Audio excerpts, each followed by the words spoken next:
Can you believe I was invited here for dinner? This is one of Detroit's oldest mansions called the Whitney, and no, not for Whitney Houston either. Apparently this place is haunted, and we're gonna talk about my visit here. Excuse the light, and a lot of the furnishings are original items from when this mansion was built in the 1890s. Now this mansion was previously owned by a man named David Whitney. Now I'm not gonna talk too much about David because it's just boring rich white history, and I got enough of that in school. He worked in the lumber industry, made money, did real estate, yada yada yada, old money things. But we gotta get into these haunted mansion allegations because I did not know the supernatural was so openly acknowledged here. We're gonna address it, but let me give it to you how it was given to me because I had a full meal before knowing this place was haunted. Let me tell you what I ate. I had the beef Wellington, and not gonna lie, that thing was bussin', okay? I've never had a beef Wellington, and I should have got it on video. Let me know in the comments if you've ever had a beef Wellington. But after a full meal and 2 glasses of wine, I was ready for the tour. Now, the room we were eating in is where the Whitneys would dine with esteemed guests. But they didn't know they'd be hosting this Negro right here. The mansion is made from 3 different types of wood, with mahogany being the wood of choice for this room, which is interesting because Belize is the #1 mahogany exporter in the world,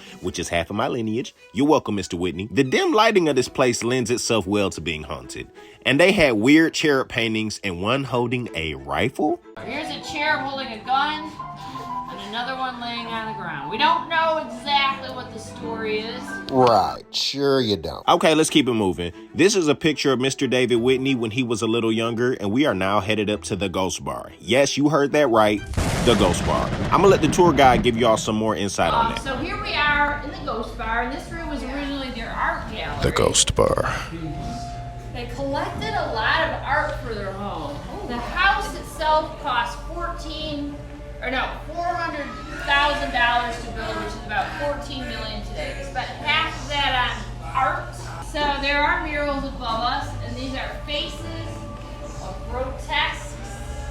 Each one is slightly unique. They're all very creepy. I think their purpose was to protect the house. So about these ghost allegations. Apparently, while this place was being renovated in the 1980s, there was over 161 reports of ghost sightings or happenstances, from dishes clinging in the kitchen to the elevator being used. Now, David Whitney Jr.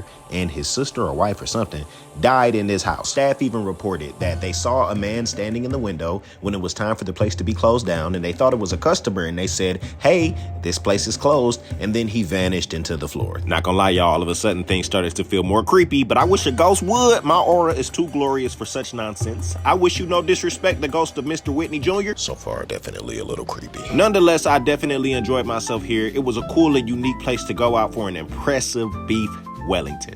10 out of 10, I might do it again.